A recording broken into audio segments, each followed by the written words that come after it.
Alors voilà, on répète la question haut et fort. Est-ce que les femmes peuvent-elles faire rire? Est-ce qu'elles peuvent être les autrices de textes comiques, voire même, pourquoi pas, satiriques ou farcesques? Et notez qu'il y a bien progression. Je vais donc parler de femmes qui sont doublement, voire triplement suspectes.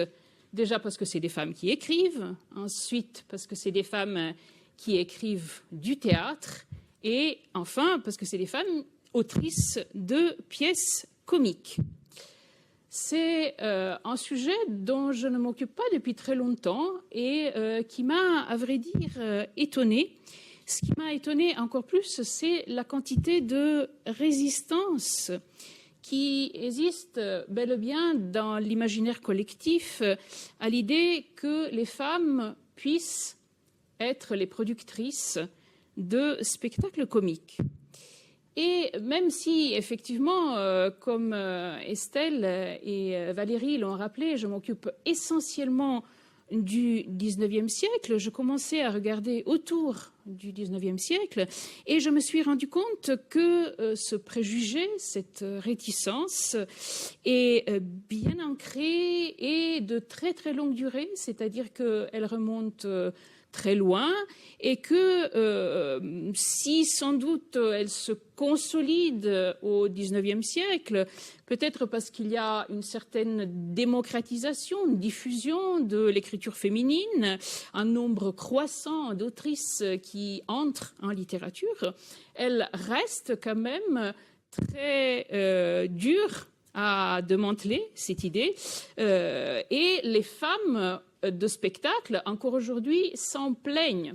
Il y a pas mal, surtout, d'humoristes qui ont la particularité d'être très souvent des autrices-actrices en même temps. Elles écrivent leurs propres textes. Donc, je commence par un détour très contemporain et je me suis rendu compte que ces plaintes sont répétées au fil des années et que des chercheuses et chercheurs en sociologie des médias, essentiellement, ont fait des constats statistiques assez glaçants. Vous pouvez le voir. Donc, une enquête du journal Le Parisien en 2016 a démontré que le nombre de femmes dans le festival d'humour, donc des stand-up comedians, des autrices et performeuses de One Women Show, qui à l'époque s'appelait encore One Man Show, ça a été une conquête là aussi de nom, eh bien elles restent assez peu nombreuses. On va dans 9% au festival Juste pour rire de Montréal depuis 85 jusqu'à 2016 quand l'enquête a été faite. Jusqu'à un glorieux 20% chez nous, au Montreux Comédie Festival, qui est déjà beaucoup mieux, mais quand même pas énorme. Statistiques qui sont plus ou moins confirmées par une enquête sur la présence d'humoristes dans les sketchs, sur les plateaux télé. Ça fait un 17% sur la télévision française en 2009.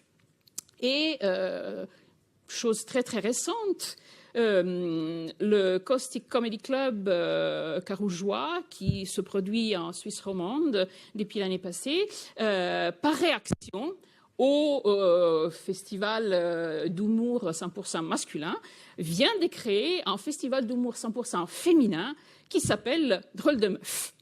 Donc, est-ce que si aujourd'hui encore, en 2021, on est face à ces statistiques, je me dis que cette triple difficulté que je viens d'énoncer, d'abord être femme en littérature, ensuite être autrice spécifiquement de théâtre et en troisième lieu être autrice de théâtre comique, c'est un véritable problème.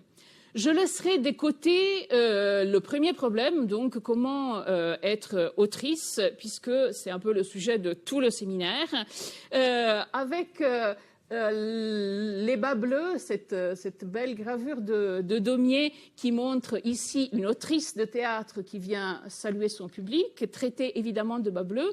On rappelle que toute femme qui écrit est considérée comme un monstre, un être hybride et pas tout à fait féminin. Et surtout qu'elle se doit, bien entendu dans la caricature, mais pas que, si on entend les discours des journalistes contemporains de Daumier, donc vers le milieu du XIXe siècle, la femme qui écrit, la femme auteur, comme on dit à l'époque, se doit d'être acariâtre, rêvèche, avec des traits même physiques très peu féminins, comme cette autrice que vous voyez ici, non pas applaudie, mais regardée avec presque effroi par le public du théâtre. À part ça, effectivement, comme la gravure elle-même le montre, le fait d'être autrice de théâtre est particulièrement difficile parce que le théâtre se passe dans l'espace public. C'est un art de la performance, c'est un art public et on l'a sans doute déjà dit au cours de ces séminaires, une femme qui s'aventure dans l'espace public, qui exerce un métier dans l'espace public, eh bien, le raccourci avec femme publique, donc femme de mauvaise mœurs, femme peu respectable, est vite fait. Il y a donc une stigmatisation sociale et morale très forte de femmes qui essayent d'écrire pour le théâtre, comme au fond aussi pour les comédiennes. Voltaire lui-même, qui pourtant est un théâtromane, Dieu sait à quel point, écrit en 1789 au comte d'Argental, l'un de ses correspondants et confidents habituels, que la condition de dramaturge, je le cite, est le dernier des métiers pour un homme et le comble de l'avilissement pour une femme. Voltaire dixit. Aurore Evin, dans l'introduction à son théâtre de femmes de l'Ancien Régime, cite d'autres exemples qui reprochent aux femmes, surtout au XVIIe siècle, qui est son siècle de spécialisation, d'écrire pour le théâtre, d'abandonner les genres qui seraient les leurs pour se lancer dans un genre masculin. Il y a donc un genre des genres, on a plutôt tendance dans l'histoire littéraire, dans l'histoire culturelle, à vouloir genrer les genres, et le théâtre serait un genre particulièrement peu féminin ou particulièrement viril. Aurore Evin conclut, on finit par dessiner une véritable cartographie dans les genres de la différence sexuelle, aux hommes le théâtre, l'épopée, l'histoire, aux femmes le roman, la poésie, l'épistolaire. Vous remarquerez des éléments communs. Le roman, la poésie, l'art épistolaire, c'est des formes d'écriture qui peuvent se pratiquer chez soi, qui ont un rapport avec l'intime, donc qui, encore une fois, vont plutôt soustraire les femmes à l'espace public, alors que théâtre, épopée et histoire sont des formes d'écriture de l'espace public et qui, en plus, ont trait à la politique et au pouvoir.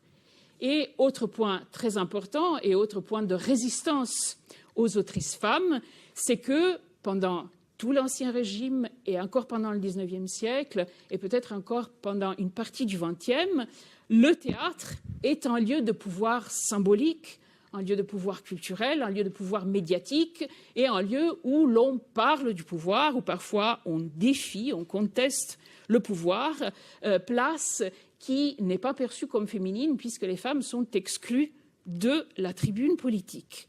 Le théâtre reste donc une place forte masculine, de plus en plus à mesure que les professions de théâtre, il y a une professionnalisation en fait des métiers du théâtre, il y a une spécialisation dans l'industrie du spectacle et tous ces métiers sont d'un côté considérés peu féminins et de l'autre peut-être aussi peu ouverts aux femmes de par les compétences réelles des femmes de l'Ancien Régime et du XIXe siècle. Odile Krakowicz, dans un article pionnier que vous trouverez dans ma bibliographie en 1980, souligne que la professionnalisation du théâtre impliquerait des autrices toute une série de compétences de qualité de gestionnaire, de qualité relationnelle, qui souvent ne font vraiment pas partie du bagage de la femme lambda de l'époque. Elle écrit que ces femmes étaient mal préparées et qui, souvent, l'opinion des contemporains, n'avaient pas les qualités supposées telles qu'une force de caractère incompatible avec la fragilité féminine, soit tout simplement des connaissances du milieu théâtral et artistique que les bourgeoises, parce qu'il y a de plus en plus de bourgeoises qui écrivent, parmi les romancières notamment, n'avaient que très rarement. Manquer d'instruction, manquer de préparation pour devenir autrice professionnelle de théâtre. Voilà pourquoi, d'ailleurs, au cours de l'histoire, les autrices de théâtre sont très souvent soit des aristocrates qui ont une certaine position sociale et parfois aussi de l'éducation, soit des actrices, des enfants de la balle, soit, surtout au XIXe siècle, de plus en plus des épouses de directeurs de théâtre ou épouses de journalistes. Même une femme professionnelle du théâtre, Alexandrine Sophie Debord, que vous voyez ici avec sa belle coupe à l'aticus directoire, l'une des premières coupes courtes de l'histoire de la chevelure féminine, donc à la toute fin du XVIIIe siècle, sous la Révolution, tout en ayant fait une carrière de dramaturge professionnelle, en ayant vécu de sa plume, elle écrit dans les mémoires qu'elle publie vers la fin de sa vie, à part les infortunes qui peuvent naître d'un caprice du public, l'auteur dramatique a sans cesse à redouter une foule de mésaventures qui sortent du théâtre même. Il ne s'agit pas uniquement de ménager les amours-propres, plus susceptibles là que partout ailleurs. Il faut se tenir au fait des haines et des amitiés qui peuvent mettre obstacle à une distribution de rôles, bien entendu, ce qui est de la plus grande importance. Si l'on veut être joué souvent, on a besoin de se procurer des puissants appuis. Lisez, ce qui implique faire des visites, avoir des connaissances, des relations, se faire présenter à droite et à gauche, etc. Courir dans l'espace public, adresser des demandes fréquentes, ce qui ne peut se faire si l'on ne s'établit pas en quelque sorte dans les coulisses où les hommes seuls peuvent se montrer fréquemment sans inconvenance. Encore une fois, espace public, en plus espace avec une renommée un peu sulfureuse, où il y aurait des femmes en petite tenue, des actrices à la réputation absolument détestable. Une femme comme il faut ne pourrait pas se montrer en compagnie de ce genre de femmes. Et elle conclut, de par son expérience professionnelle de plusieurs décennies de profession de dramaturge, je ne conseillerais donc jamais à une femme d'écrire pour le théâtre. Il y a donc une stigmatisation très forte des femmes qui écrivent pour le théâtre, des obstacles très très forts imposés par les comités de lecture de théâtre, la censure préalable qui sévit aussi sur les hommes. Là, il n'y a pas de discrimination sexuelle, mais qui sans doute y regarde à 2 fois de plus quand c'est la signature et celle d'une autrice. Et enfin, et surtout, la critique, les journalistes féroces qu'il faut amadouer et qui sont toujours 3 fois plus féroces avec une autrice. Ce qui explique pourquoi déjà les études sur les autrices ont plutôt privilégié les romancières. Elles sont beaucoup plus nombreuses et plus poussées sur les autrices de romans, voire les poétesses, que sur les femmes de théâtre. Et ça explique aussi pourquoi, au fond, on connaît aujourd'hui relativement peu de noms d'autrices de théâtre, alors qu'elles sont nombreuses. Je vais passer rapidement sur ces statistiques, mais celles présentées par Charles Beaumont Weeks sur les auteurs et autrices qui ont au moins une pièce jouée sur la scène parisienne entre 1800 et 1875 par Leclerc, il y a 3% d'autrices et seulement 92 femmes jouées. Des statistiques beaucoup plus poussées ont été établies par Cecilia Beach, qui est une spécialiste de tout de genre et donc qui a traqué ces autrices de théâtre, vous voyez que le nombre va croissant sensiblement au fil des siècles et aussi qu'il y a une énorme différence entre les autrices qui ont au moins une pièce jouée, au moins une fois, et les autres, donc celles qui ont certes été recensées, mais qui n'ont jamais réussi à se faire jouer. Là aussi, je pense que les données parlent d'elles-mêmes. Donc, ayant, j'espère, démontré qu'il est extrêmement difficile d'être autrice de théâtre, maintenant on va y ajouter un cran encore supplémentaire. Pourquoi il est encore plus difficile d'être autrice d'un théâtre qui ferait rire? On va y revenir dans un instant, ça n'exclut pas complètement la comédie, puisque, comme vient de le dire Marc, il y a des comédies qui n'ont pas forcément rire à gorge déployée de manière indécente, mais les autrices de farce, les autrices de vaudeville, les autrices qui provoqueraient un gros rire vraiment carnassier, eh bien, elles sont proscrites. J'ai trouvé une réflexion qui m'a extrêmement frappée chez Adrienne Monnier, qui est une autrice, qui est une libraire aussi. Elle avait une librairie parisienne très célèbre, la Maison des Amis de Livres, qui est aussi la compagne et la collaboratrice de Sylvia Beach, la célébrissime libraire de Shakespeare & Co., qui était aussi traductrice important pour le ciel. C'est la première traductrice française de l'Ulysse de James Joyce. Eh bien, donc, c'est une femme qui écrit, une femme qui nous paraît libre. Et là, cette réflexion qui m'a vraiment interpellée, elle dit « Les femmes rient facilement, mais ne savent guère faire rire. Elles saisissent vite le plaisant des choses, elles ne sont pas aptes à le faire naître, si ce n'est qu'involontairement, et à lui donner forme. Rien de moins féminin que le vaudeville et la farce. » Je passe, même si tout le petit article de la Gazette, paru dans la NRF entre 34 et 37, je n'ai pas la date exacte, même dans la publication en volume.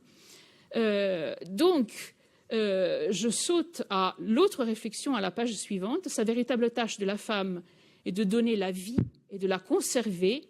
En cela particulièrement, elle est opposée à l'œuvre comique qui est toujours critique, négative, destructrice.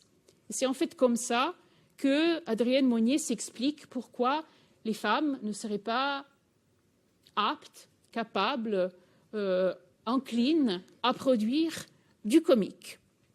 Donc, elle souligne d'un côté le pouvoir critique et destructeur du comique, qui est effectivement toujours présent dans le comique. On sait que dans la théorie classique du rire, on rit toujours de quelqu'un en étant supérieur à lui, en l'écrasant sous le sarcasme, sous l'ironie, sous le rire. Et donc cette sorte de cruauté, de supériorité, de volonté de dominer et de détruire serait foncièrement, d'après elle, opposée à une forme de féminité maternelle, affective, empathique, qui serait le contraire du comique. En poursuivant sur d'autres théories, celle-ci très récente, l'historienne Sabine Melchior-Bonnet, historienne des sensibilités, historienne de la culture, aussi, vient de publier au mois d'avril ou de mai, enfin ce printemps 2021, Le rire de femme, une histoire de pouvoir, où elle démontre comment, en gros, la libération du rire correspond à une libération de la femme et que le fait de pouvoir rire, d'avoir le droit de rire, est strictement lié au pouvoir. Et elle nous dit donc que le rire a son rôle dans l'émancipation des femmes, mais existe-t-il un facétieux féminin, qui serait spécifiquement féminin? Les femmes n'ont pas accédé à toutes les catégories esthétiques, et certains registres leur furent étrangers, tout spécialement celui de la comédie. Encore une fois, une réflexion très récente et d'une historienne spécialisée nous confirme que le registre de la comédie serait très peu féminin. De la transgression burlesque, de la caricature, de la scatologie, bien évidemment, du rire blasphématoire, tandis que d'autres leur semblaient plus familiers en tant qu'excellente observatrice de la comédie sociale. Et là, effectivement, on voit déjà une distinction qui se retrouve dans la production des comédies, donc des autrices, tant qu'il s'agit d'écrire des comédies sociales, des comédies qui décrivent la société, on considère que c'est un registre comique qui est ouvert aux femmes. Mais effectivement, tout ce qui relève de la satire, de la caricature, ou par contre justement de la farce, du bas corporel, de tout ce qui a un rapport à la scatologie ou au sexe ou au blasphème, donc de tout ce qui touche à la subversion et à la malséance, eh bien tout ça, c'est interdit aux femmes, c'est déchoir d'une certaine vision idéale de la femme que de s'occuper de ce genre de comique. Et donc, cette grille éthique se traduit en une grille esthétique qui s'applique au répertoire. J'ai pu du moins le vérifier sur le XIXe siècle, qui est mon principal siècle de compétences, et effectivement, la doxa, l'opinion publique, aussi les directeurs de théâtre et les journalistes, accordent plutôt sans problème et naturellement à nos autrices le fait d'écrire des petites comédies morales, voire mieux encore pédagogiques, pleines de bons sentiments, de bonnes intentions, des comédies où, comme le disent certains journalistes de l'époque, une mère pourrait conduire sa fille et qui se joue en général au gymnase dramatique, peut-être même en matinée, ou alors du théâtre d'éducation à l'usage des jeunes personnes, c'est une formule consacrée notamment par Madame de Genlis, et donc qui aurait comme vocation de transmettre des valeurs aux nouvelles générations. Et ça, c'est effectivement un genre éminemment féminin, depuis Madame de Maintenon à la fin du XVIIe siècle jusqu'à la comtesse de Ségur et au-delà, en passant effectivement par Madame de Genlis, qui est le grand modèle du genre, ou même Madame Campan, et qui vient tout de suite après. Donc, on rentre dans une éthique qu'aujourd'hui on appelle du care, cette maternité un peu poule dont parlait Adrienne Monnier. L'autre registre comique qui est permis aux femmes, je le disais, c'est celui de petites comédies de mœurs, ou voire comédies d'intrigue, ou mélodrames, ou comédies de salon, qui donc reproduiraient un peu des conversations mondaines, une vie de tous les jours, qui à nouveau est censée être un domaine féminin, surtout s'il y a aussi une touche de grâce, de frivolité et autres qualités qui sont réputées comme féminines.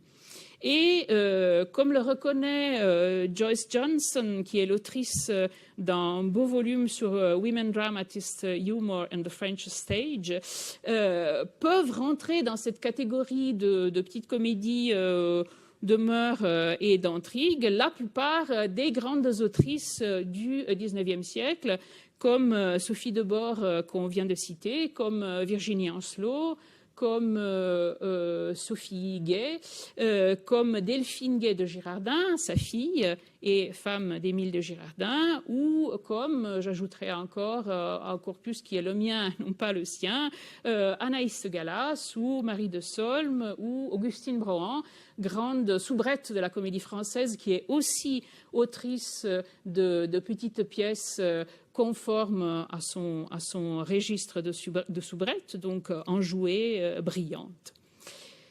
Il reste des grands tabous, je le disais, le vaudeville, surtout si ça parle d'adultère, bien évidemment, la farce, surtout si elle est grossière, scatologique ou sexuelle, et la satire, surtout si on peut faire application, si c'est de la satire ad personam, pire encore, ad hominem, en entendant vraiment un homme comme cible de la satire d'une femme. Alors là, c'est le pire de pire. Eh bien, Delphine de Girardin, qui a pourtant pratiqué ce genre, écrit dans l'introduction de l'un de ses romans, non pas pièce de théâtre, La canne de Monsieur de Balzac, à propos de retrait qu'on aurait demandé au moment de publier le roman à l'autrice, qui s'appelle au masculin auteur, à propos d'une scène de satire politique sur un conseil de ministres et d'une scène peut-être un peu trop passionnée d'amour, dont on lui aurait demandé la suppression. Elle dit « L'auteur les a sacrifiés ». Ici, les 3 points sont bien de le film de Girardin, c'est pas moi qui ai coupé. Mais il est resté avec cette conviction qu'une femme qui vit dans le monde ne doit pas écrire, puisqu'on ne lui permet de publier un livre qu'autant qu'il est parfaitement insignifiant. Vous vous en doutez bien, Delphine de Girardin ne se contente pas d'écrire de pièces insignifiantes. On va le voir dans un instant. Je veux quand même venir d'abord sur le sujet du vaudeville ou de pièces de comédie qui peuvent s'apparenter au vaudeville et aussi répondre un petit peu à Marc peut-être sur la fin, le dénouement des comédies. Eh bien, au XIXe siècle, bien sûr, il continue d'y avoir beaucoup de comédies qui se terminent par un mariage, voire plusieurs mariages, mais il y a aussi beaucoup de comédies qui commencent 1 an, 2 ans, 5 ans après le mariage et qui montrent plutôt les risques de l'adultère, les joies de l'adultère, pourquoi pas, voire d'autres risques divers et variés auxquels peut faire face un couple marié et qui commence plutôt à sombrer dans la nuit, dans la routine, d'autres périls extrêmement redoutables, peut-être plus redoutables encore au XIXe siècle que les obstacles qui pouvaient s'opposer au mariage. Et on a donc une série de comédies écrites aussi bien par les hommes que par les femmes, mais on va s'occuper ici de comédies écrites par les femmes, où il y a un couple en crise et où donc c'est la menace de l'adultère, voire même de la bigamie, qui pèse sur le couple. Pour la menace de l'adultère, je donnerai comme exemple encore Delphine de Girardin avec « C'est la faute du mari ». Le titre parle de soi, une comédie de 1851, et Augustine Brohan avec « Qui femme a, guerre a » de 1859. Dans les 2 cas, on est face à un couple déjà marié depuis quelques années, 1 an dans un cas, 5 ans dans l'autre, où l'indifférence du mari, son insensibilité a pris la place d'un amour qui était là avant le début de la pièce, avant le mariage. Et donc, il y a le péril que la femme devienne infidèle, que le mari devienne infidèle à son côté. Et si finalement le péril de l'adultère est évité et que ces comédies se terminent d'une manière tout à fait morale et acceptable avec les époux qui retombent dans le bras l'un de l'autre de manière tout à fait explicite indiquée par la didascalie finale chez Augustine Brohan, il y a quand même cette menace qui rôde, mais disons que c'est un peu le maximum qu'on autorise à une autrice. On ne trouvera pas chez les autrices les mêmes évocations d'adultère flagrant que chez Labiche ou chez Feydeau. Un autre cas assez curieux que les étudiantes et étudiants de mon cours connaissent, c'est celui de Les absents ont raison d'Anaïs Ségalas, où il y a un risque de bigamie qui est mise en scène. C'est une pièce très amusante et originale où le couple qui se déteste et qui voudrait se séparer mais qui ne peut pas parce que les lois l'en empêchent, après un faux suicide du mari, 1 an de séparation et un risque de remariage de la femme, eh bien, ils finissent par se remettre ensemble, découvrir que dans l'absence, ils éprouvent à nouveau de l'amour et ils embellissent le conjoint absent de perfection qu'il n'avait sans doute pas quand il était à côté. Et la femme, dénouement, la femme finit par dire « C'est étrange, quand nous étions ensemble, nous ne pouvions pas nous souffrir. Dès que nous avons été éloignés l'un de l'autre, nous nous sommes mis à nous adorer. Mais qu'y faut-il donc pour nous aimer toujours ? Ayons toutes les qualités que notre imagination nous prêtait dans l'éloignement et tâchons d'être parfaits comme des absents. » avec la proposition aussi de s'éloigner de temps en temps pour éprouver ces perfections de l'absence, de sorte de séparation à temps déterminé, qui est certes un retour à l'ordre, mais avec un petit soupçon d'ambiguïté qui, à mon sens, épice un peu la chose et introduit des petites zones d'ombre en jonglant quand même avec les interdits de la société, de la censure, etc.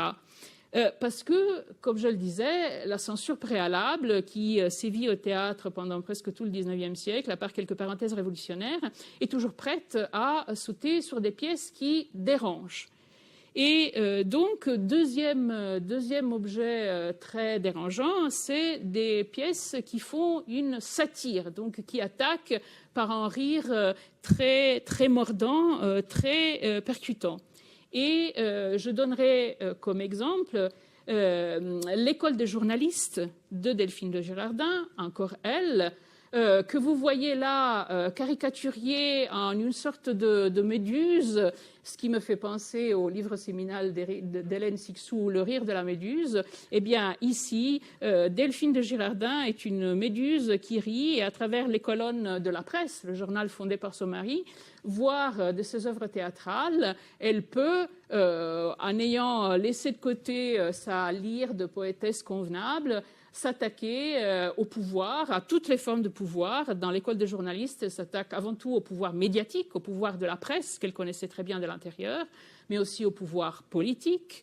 Il y a un ministre qui ne fait pas vraiment bonne figure, et au pouvoir de l'argent. Il y a des industriels prêts à financer la politique et la presse, et surtout à l'entrelac de ces trois formes de pouvoir. C'est une pièce que je considère comme extrêmement moderne, qui malheureusement pour nous n'a pas pris une ride et qui dit encore pas mal de choses désagréables de la société. Pièce qui a été approuvée et acceptée par le comité de lecture de la Comédie Française en 1839 et qui a été interdite par la censure. Elle n'a jamais été jouée parce que la censure voyait notamment dans ce personnage de ministre qui pourtant n'apparaît jamais sur scène, on en parle mais il n'apparaît pas, une caricature trop transparente de Thiers, chose dont Delphine de Girardin se défend, mais quand même il fallait le prouver. Par contre, ce qui est très, très fort, je trouve, c'est aussi la réflexion sur le pouvoir de la presse et le mauvais usage que les journalistes font du pouvoir de la presse. Elle ne les ménage pas, et à travers les yeux de cet Edgar, qui est un militaire, donc un personnage extérieur, il y a ce tableau absolument désolé des journalistes. Voilà donc ce pouvoir que l'on nomme journal, royauté collective, absolu tribunal, un jugeur sans talent, fabricant d'ironie, qui tue avec des mots un homme de génie. C'est effectivement l'un des épisodes de la pièce. Un viveur enragé s'engraissant de la mort, un écrivailleur d'éloges funèbres. Un fou qui met en feu l'Europe et qui s'endort, un journaliste de politique internationale. Un poète manqué, grande âme paresseuse qui se fait sans amour gérant d'une danseuse, ça rend parfaitement ridicule dans l'acte suivant. Tous gens sans bonne foi, l'un par l'autre trahi, cessons-là, tes meneurs, ô mon pauvre pays. Le portrait est sans appel. Dernière typologie, puisque le temps file, c'est bien entendu la farce grossière, la farce scatologique. Et cette fois, aux surprises, c'est George Sand qui en écrit, et elle en écrit à l'appel. Les cartons de la Bibliothèque historique de la ville de Paris, les manuscrits de son théâtre de Nohant en sont pleins. C'est un festival de lazzi de la comédie italienne, de coups de pied au cul, et comme ici, des scènes tout à fait scatologiques où il y a de la merde partout, on parle de merde, on en met dans les pâtés, on en mange aussi. Donc il y a la pièce s'appelle Scaramouche brigand. C'est un scénario de la comédie italienne, donc il y a certaines répliques qui sont écrites, d'autres qui sont jetées là comme un canevas, et c'est aux actrices et acteurs du théâtre de Nohant, donc sa famille et ses amis, d'y mettre du leur, de s'en donner à cœur joie et d'exagérer sans aucune retenue. Ici, on a Scaramouche qui se trouve malencontreusement enfermé dans la maison de son maître. Il a peur de sortir parce qu'il y aurait des brigands dehors. Il a trop bu, il a trop mangé, il est pris de colique.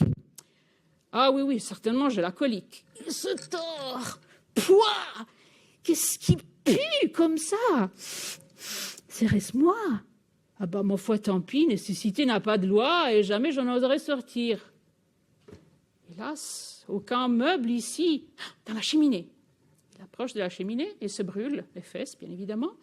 Diantre! Sous le coussin du fauteuil, mon maître me battra. Il cherche et essaye divers moyens à volonté. Donc là, le comédien peut vraiment faire tout ce qu'il veut, sans retenue. Rien ne réussit, la colique va son train. Imaginez tous les latis du monde, les bruits, les onomatopées, tout ce que vous voulez. Il tient son derrière à deux mains et finit par s'aviser du pâté qu'il a vidé avant en mangeant trop. Il prend la croûte, il fonctionne, recouvre ensuite le pâté avec son couvercle. À la scène suivante, le capitaine Fracasse entre et il lui sert le pâté en cire garnie et lui fait manger. C'est comme ça qu'on s'amusait à Nohant. Mais bien évidemment, tout cela est resté dans les cartons. Jamais elle n'aurait présenté ça sur des scènes publiques. Et surtout, elle dit à plusieurs reprises à ses amis qui assistaient à ces représentations, surtout ne faites pas circuler le manuscrit, surtout n'en parlez pas, ne ternissez pas mon image en public, parce que dans sa production pour les théâtres publics, c'est quelque chose de beaucoup plus moral qui rentre dans les catégories dont on parlait avant, même quand elle s'essaye à la comédie à l'italienne avec des personnages de la Commedia dell'arte, et c'est Les Vacances de Pandolfe en 52, donc très peu d'années après ces canevas qui sont entre 46 et 48, eh bien, elle adoucit tout, elle entre dans les conventions, dans une espèce de récréation de la comédie italienne un peu figée, un peu muséifiée, et les critiques, ils s'ennuient à périr. Il y a une excellente critique assassine de Théophile Gautier dans le feuilleton de la presse qui la renvoie chez elle en lui disant: un aride souffle janséniste dessèche toutes ces belles fleurs, les belles fleurs de la prose de George Sand, bien évidemment. Une brume grisâtre estompe ces splendides horizons et l'ennui descend comme une pluie fine et glacée d'un terne ciel d'automne dont un rigorisme impitoyable a éteint l'azur. Tous ces sacrifices se font au nom de la simplicité et pour obtenir, nous ne savons quelle harmonie assoupissante à l'œil. Vous avez là ma bibliographie écrite un peu petite. Aucune de mes autrices du 19e siècle ne traite de sexe. Sans doute c'était leur demander trop. Il faudra attendre le 20e, voire le 21e siècle pour que des autrices puissent parler de leur sexe, comme le dit Hélène Sixou dans Le Rire de la Méduse. Et je vous remercie.